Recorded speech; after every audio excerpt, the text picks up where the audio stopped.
Hello world, my name is Dana I.D. Matthews and welcome to my show about stuff, episode 14. So today, I don't know if you can tell, but I'm a little tired.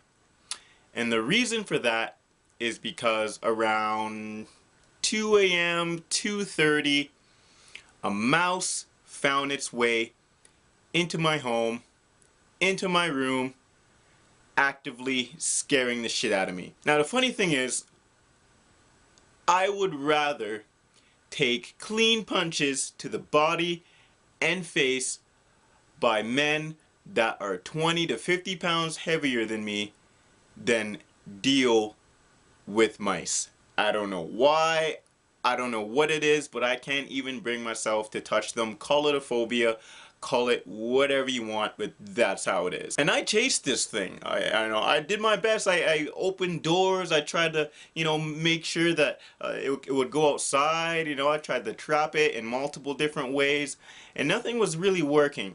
And the thing that pissed me off the most is that every now and then, my cat, which is the natural predator to the mice or mouse,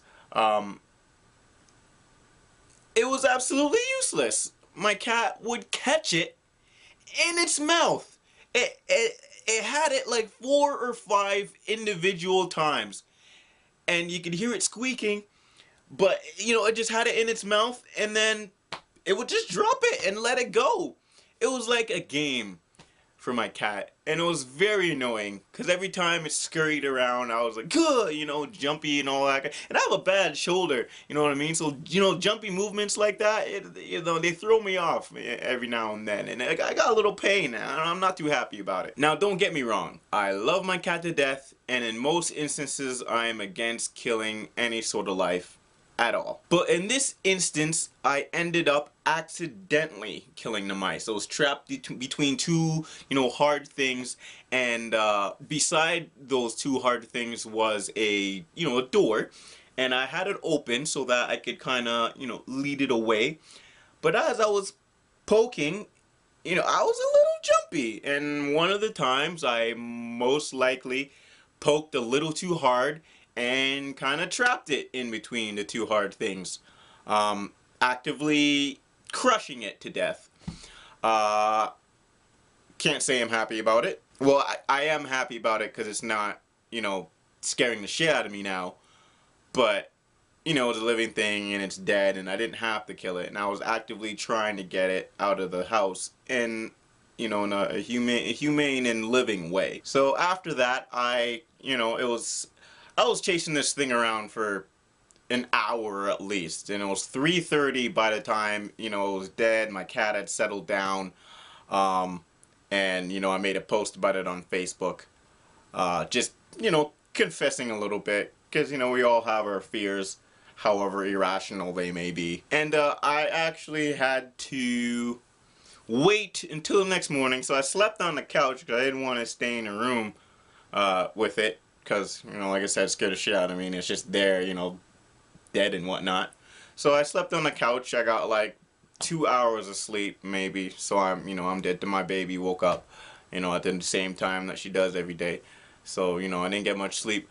But I was so, my phobia is so active that I had to call my father-in-law. I waited till the morning and messaged my father-in-law, and he came and got rid of it for me. And it's funny because I said, this is a little embarrassing, I'm acting like a baby, but I'm not touching this. I'm not touching this dead mouse. I'm not doing it. So he came through and got rid of it. But yeah, it's just a little it's just a little story I thought I'd tell for this episode. It was an adventure.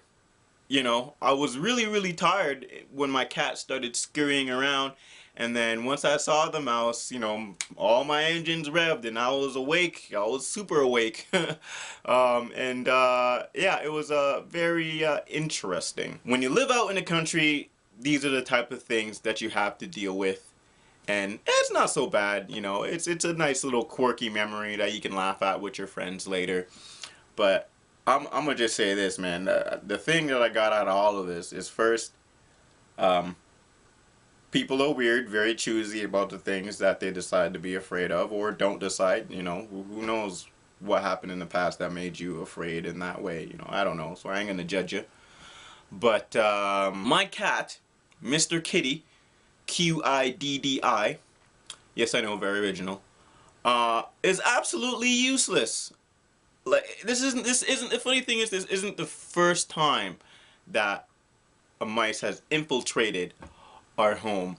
And even at that time, the cat was more like kind of playing a game with it. It was playing cat and mouse, except when I caught it, it didn't kill the damn thing.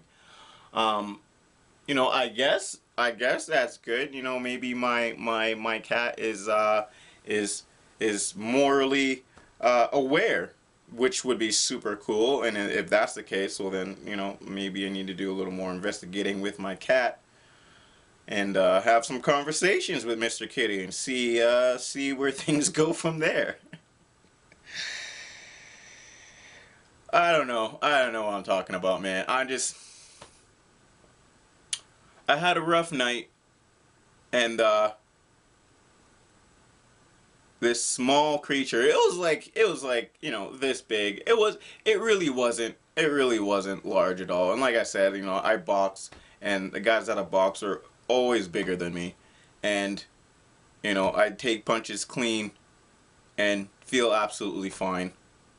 But this little mouse, you know, like shakes my insides. I am just like afraid. I won't get near it. If I see it scurrying on the floor, I hop onto a higher level to stay away from it. You know, I don't know. You know, so I guess it's just a confession of me being afraid of certain things. What other kind of things am I afraid of? I hate the shit out of spiders. I hate spiders, man. Not a big spider fan. But I love Spider-Man. Spider-Man's awesome. Love Spider-Man. But you know, if a real spider comes near me, man, like instinctively, even if I don't want to kill it, you know, which I am, you know, I'm just gonna, I don't want to see it alive. My being doesn't want to see it alive, and I feel a little bad about that. But you know, it is what it is, man. You know, whatever. We're all different. We all have irrational fears, and rational ones. And this is one of mine. Mice. Yeah, they scared the shit out of me. That's it. And that's it for me. My name is Dana I.D. Matthews. Thank you very much for watching. I'll see you next week with a new acapella rap. And, of course, next Friday, another show about stuff or a review about stuff. I don't know. We'll see. You know how it is. Fridays, I always deliver. Peace out.